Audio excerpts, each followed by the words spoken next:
Glass tables are acting weird tonight.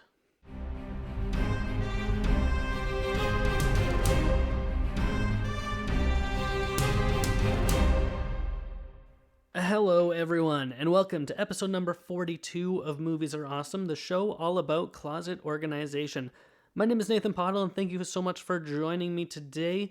I have been thinking lately on things that are going on, and people are talking more and more about a lack of originality within Hollywood and movies and things like that. So I thought, instead of talking about all of those negative things, I want to look at some of the best reboots and remakes that we have.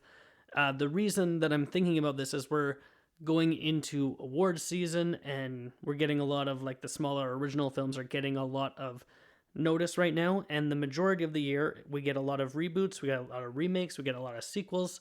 I was talking to my wife about, like, what should I talk about? And she's like, well, like, reboots and remakes are a thing. I was like, well, yeah, they are a thing, and they happen all the time, and why shouldn't I talk about them? There's some great reboots and remakes out there that I really like, so I sat down, I got a list of 5 here that I'm going to talk about, and I do have them in my order from, like, 5, 4, 3, 2, 1, so, like, number 1 is the best, and how I usually do lists. The last few times I've done lists, I've done them in just release order, which I feel is maybe a bit of a cop-out, so I am back at actually ranking things. So this is my semi-definitive list on best reboots and remakes. Before I get into that, though, I want to have a defining of terms. So what exactly is a reboot and what is a remake? They are different, but they're similar slightly. So here's my definitions for them. A remake takes an existing property and just makes it again. Takes it and just, like, makes it new for whatever reason. So an example would be Psycho from 1960, the Alfred Hitchcock one, and then they made Psycho again with, what is his name? I can't remember. But that movie is a remake because it's the exact same story. If you're making the same exact story, then it's a remake. If you're taking just, like, characters and certain elements of things but changing stuff around, then it counts as a reboot. So, for example, the new Aladdin that came out last year is a remake of the animated Aladdin from the 1990s because it's the same exact story. You know how it's going to play out with minor changes and like adjustments to the story. But something like The Amazing Spider-Man is a reboot of the Tobey Maguire Spider-Man because it's just taking characters and elements of the world, but telling you a new story. It's still an origin story, but it's a different villain, and it plays out a little bit differently, has some different characters. So that's the difference between remake and reboot. I've got both on this list, so let's get talking about it. Why don't we start? My number 5 is King Kong from 2005. This is the one that is directed by Peter Jackson, and it's a remake of the original King Kong from 1933. Now, I have seen both, and I quite enjoy both of them. That original King Kong, sure, the effects look really hokey now, and, like, almost to a point where it's laughable, but it's still an important piece of cinema history, so I would recommend checking out that original King Kong. But the one with Peter Jackson, I like quite a bit, and there's a whole lot of spectacle going on in this movie. There is some very genuine, like, scares going on. If you've been to Universal Studios and gone on the King Kong ride, I like that ride a lot. It was one of my favorites at Universal. I didn't care for Universal very much. I'm more of a Disney person. But the King Kong ride I thought was great. I liked it a whole lot. It's probably in my top 5 or even top 3 rides over there at Universal. So King Kong, I really like. This movie gets a little bit of complaints from people in the fact that it's quite long. It's a little over 3 hours, if I remember right. And I haven't seen it in a while, but I really like it. I'm wanting to rewatch it soon. I'm just trying to find the time, and there are some movies that are up for a bunch of awards that I'm wanting to get to and watch. So hopefully I get some time to rewatch King Kong because I like it a lot. We have a surprisingly good performance from Jack Black. Naomi Watts is very good in it. Andy Serkis plays one of the guys on the ship, he also does the motion capture performance for King Kong himself. So he plays King Kong and a couple of other characters. And this is Peter Jackson coming right off of the success of The Lord of the Rings. So Return of the King came out in 2003 and in early 2004 won 11 Academy Awards. So at this point in Peter Jackson's career, he could do whatever he wanted, and he was already working on King Kong at the time. He was actually going to do King Kong before The Lord of the Rings, but with some rights stuff and the way things were panning out, he ended up like putting King Kong off to the side for a bit, doing Lord of the Rings first, and then approaching King Kong. And I think because of winning all of those Academy Awards, that Peter Jackson wasn't really told no, so he could do whatever he wanted, and then we end up with a 3-hour plus long King Kong movie that some people feel is too long. I think there are a few scenes that could be trimmed here or there, but I don't see like any huge sequences that could just be cut out. Like, I guess they could, but I enjoy the movie as a whole. I like it a lot. Like I said, haven't seen it in a while, so maybe if I revisit it, I wouldn't like it as much, but I'm gonna say King Kong from 2005 is a very good remake. And I say remake because it is the same story. Like, there's dinosaurs and like big bugs and the people living on the island who sacrifice girls to King Kong. And the way the movie ends is like beat for beat, it's all the same, so it counts as a remake. Number four is an interesting one on my list because it's a remake that was like very quick after the first one. So number 4 on my list is The Departed, which came out in 2006, and that is a remake of a Japanese film called Infernal Affairs, and that came out in 2002. So Infernal Affairs came out in Japan. It was very, very popular. Martin Scorsese saw it, and like the studios decided they wanted a North American version, so Scorsese directed The Departed. This movie won Best Picture in the year that it came out, in 2006. So it came out only a year after King Kong. So that's a little bit of tidbit of information for you there. This movie has a ridiculous cast. We've got Jack Nicholson, Leonardo DiCaprio, Matt Damon, Mark Wahlberg. Lots of really good talent in this movie, and I like it a lot. When I watched it with my wife, she didn't like it as much, and I can see why. There's such good tension in this story. If you're not familiar with what The Departed is about, I will describe it briefly here, but I don't want to give things away. So you have one character who is pretending to be a cop, but is actually a mole for a gangster, and you have a cop who is working undercover for this gangster, and the mole is trying to find out who the undercover cop is, and the undercover cop is trying to find out who the mole is.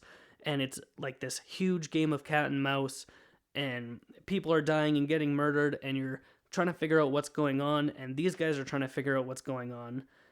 Actually, it's not much of a mystery for the audience, but because we know everything, there's that added level of tension. Like, I know this character is here right now, and I know this character is here right now doing this, and because they're working against each other, but because we also like both of these main characters, I don't know exactly what's going on. So The Departed by Martin Scorsese, I think, is a very strong film. A lot of like really, really good tension. That's what most of this movie is. So if tension is something that you don't really enjoy in movies very much, and you think that that's not going to be for you, I don't recommend it. Also, this movie gets pretty violent, and so if violence is something that sets you off as well, obviously I don't recommend The Departed, but if you're interested in something, check it out. Now, I have not seen the original Infernal Affairs. I hear it's very, very good, and I hear it's actually better than The Departed.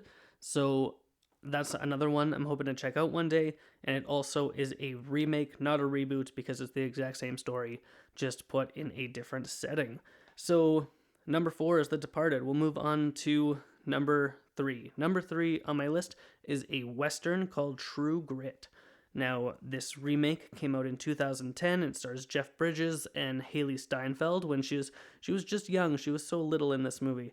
And it's directed by the Coen brothers. If you don't know who the Coen brothers are, they are a pair of directors who, like, they either make like quirky, fun, dark comedies, or they make like serious dramas, because they've directed movies like The Big Lebowski, and Hail Caesar, which are very fun movies, but they've also directed movies like No Country for Old Men and True Grit, and Fargo is kind of a more serious movie as well. So these guys can kind of play in both sandboxes here. And True Grit, this is also one that I haven't seen in a while, but I have nothing but good memories of it. It's really good. Jeff Bridges gives a great performance here. He's very gruff and grim. Every time he talks, it sounds like he's got a mouthful of gravel because he's just so hard to talk about. And he's always spitting his chew and talking to Haley Steinfeld like she's some little idiot. And Haley Steinfeld is very good in this movie. I'm wondering how old she was. She couldn't have been very old. Why don't I look it up? Here we go. Oh, no, I don't have my phone on me. I put it in the other room so that wouldn't distract me while I'm recording. So I'm sorry, you don't get another fun segment of Nathan looking up things on the fly while recording. So I don't know how old Haley Steinfeld was, but she couldn't have been very old at all.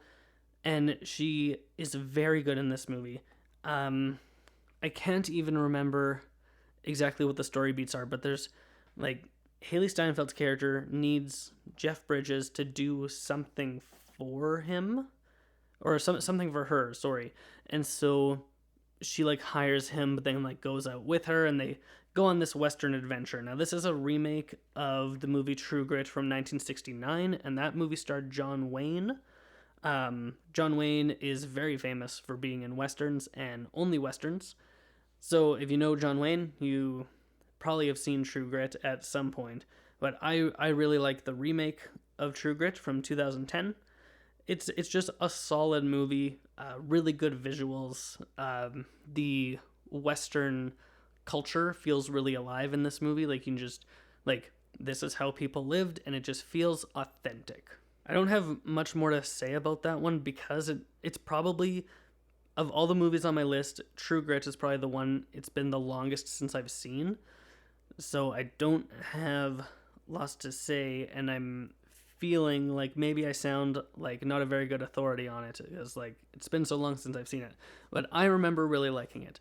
I will go back, I'll rewatch it at some point and see if I'm right or not, but I remember really enjoying the 2010 version of True Grit. I will move on though, just because that's how these things go. Number 2 on my list is Rise of the Planet of the Apes. Now, I've talked ad nauseum on the podcast before about how much I love this new Planet of the Apes trilogy. It was featured in my episode of Best Trilogies. It was featured in my episode of Best Science Fiction Movies. Like, I love these movies. And the only reason that this is not number 1 is because I'm going based solely off of the first film, which is directed by Rupert Wyatt. And I feel like the first film is the weakest for me. So that's why it's not my number 1. I have something else there. So Rise of the Planet of the Apes is a reboot of the 1968 series Planet of the Apes. And it's a reboot because it's like the same concepts and same world kind of, but like a completely different story. So in the original Planet of the Apes, you have these 3 astronauts who go on a space mission and they land on this planet that the apes are the superior intelligence and they like hunt down humans, and it's this whole like what if science fiction like post Twilight Zone type stuff, and it's really good. I like it a lot. If you haven't seen any of those 5 original Planet of the Apes movies, I believe it's Planet of the Apes, then Beneath Planet of the Apes, Escape Planet of the Apes, War for Planet of the Apes, and then Conquest of the Planet of the Apes, or War and Conquest might be switched. No, War for the Planet of the Apes is part of the new trilogy. There are so many of these movies, it's crazy. Just don't watch the one from 2001 that Tim Burton directed, because that is just horrible. It's so bad. Not that the ones from the 60s and 70s are amazing. The original one from 1966 is amazing. Not 66, 1968, sorry. The original from 68 is amazing, and the rest are just kind of okay, and they're kind of hokey. But the one from 2001 is actually just bad. Like, it's no good. Just don't check it out at all. It's not worth watching. It's not worth talking about. I'm just going to move on. But this is a good reboot because it takes a lot of those concepts about like one race being enslaved by another, and like what is intelligence and all of these different things. It's very interesting. James Franco is very good in the movie. Andy Serkis plays Caesar. So this is the second time that Andy Serkis has popped up in this list. Good for him. He's in King Kong and he's in Rise of the Planet of the Apes. I love Andy Serkis. I'm just going to talk about him for a bit. His career has just been fantastic. Everything that he's in, I really enjoy him. He's in Lord of the Rings, obviously, King Kong, Planet of the Apes movies, but he's also in The Prestige, and I really like him in The Prestige. He's in Black Panther. He's really good in Black Panther. And he's Supreme Leader Snoke in The Force Awakens, and he's also Supreme Leader Snoke in both The Force Awakens and The Last Jedi. So he pops up every now and then, and I really like to see it. He recently directed Mowgli, which is a Jungle Book remake. I wasn't crazy about it. I thought it was just fine. I much preferred the Jon Favreau Jungle Book remake, but I digress. In any case, Andy Serkis is wonderful and amazing, and he's great as Caesar in all three of these movies, especially Dawn of the Planet of the Apes, but I'm talking about Rise of the Planet of the Apes, which is great. It's a very good movie. So basically the story is this little ape gets experimented on. He gets very high intelligence. James Franco takes him in and he raises him. And then, like, things happen and stuff kind of spirals out of control to the point that Caesar makes all of the other apes highly intelligent, and they have this uprising. And there's this really great battle sequence in San Francisco on the bridge. Is that the Golden Gate Bridge? I don't know what bridge is what. There's so many names for bridges out there. I don't know what they are, but I think it's the Golden Gate Bridge, and I'm pretty sure it's San Francisco that this story takes place in. And then they run away and they go into the redwood forests, and then that sets us up for the next movie. And the next movie is the best one, and it's amazing. I don't have a single bad thing to say about that movie, and I should just move on because I'm focusing too much on Dawn of the Planet of the Apes, and I watched it recently, and oh man, is that movie ever good. But Rise is a really good reboot, and it gave a lot of like new faith into the property. Like, it took something that was very hokey and like looked at with kind of disdain almost, and just reinvigorated it. And the word reinvigorate is also applicable to my number one pick. It took a franchise that was stale and just not very good anymore and gave new life into it. And my number one pick is Star Trek from 2009. Now, this is the one that's directed by J.J. Abrams, and it has Chris Pine, Zachary Quinto, Zoe Saldana, a bunch of great people. Eric Bana is in this movie too, and I love this movie. Chris Hemsworth is also in this movie. He plays Kirk's dad at the very beginning. That's all he shows up for. But this movie it's sleek and it's slick and it's fun, and the character interactions are wonderful. And I don't care if you don't like lens flares. It adds a certain visual style, and like it just everything about this movie works for me. I like the time travel aspect and creating a new reality. I like Leonard Nimoy's cameo, I think, is really good too. I like this movie a lot. All of the performances are really good. They embody the characters. It's just fantastic. Now, this movie is considered a reboot of the series. The original Star Trek series aired in 1966, so we'll say that it's a reboot of that, and it starts a new adventure. And oh my goodness, it's just so good and so fun. I like the visual effects a lot. I find it really effective. I think the story is there 100%, and I think it sets up the franchise in a really good way. Unfortunately, it then continued on with Star Trek Into Darkness, which I think is a much weaker film, except for that opening scene where they're actually doing Star Trek stuff, and they're on that planet where it's all red, and they're just running through because they were exploring the planet, and they messed up, and now they had to fix their problem and stuff like that. So I don't really like Star Trek Into Darkness as much. Star Trek Beyond, I felt, was better, still highly enjoyable, but definitely none of them are as good as the 2009 first reboot of everything with this like new Star Trek timeline. Unfortunately, they went in a direction that like didn't what it wasn't as consistent, but I feel that this 2009 Star Trek is the best reboot I have seen, the best of like either remakes or reboots. It's really great. I like it a whole lot. And it's super fun. I don't know what else to say. If you haven't seen it, go check it out. It's good. It's highly entertaining is a good way to describe it. It's not the most like emotionally impactful or any of these things. It's just so much fun. And that's why it's my favorite out of the ones on this list. So that's it. It's a bit of a short episode this week. Not a problem though. I will run through my top 5 reboots and remakes for you right now. We had King Kong from 2005, The Departed from 2006, True Grit from 2010, Rise of the Planet of the Apes from 2011, and Star Trek from 2009.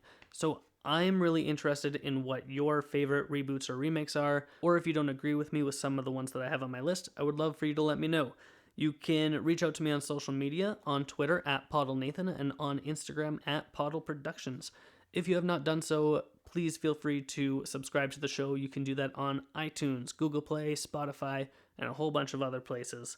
Thank you so much for listening to the show today. I really appreciate you taking the time to sit down with me for half an hour each week just talking about movies. And if you have nothing else to do, go watch more movies.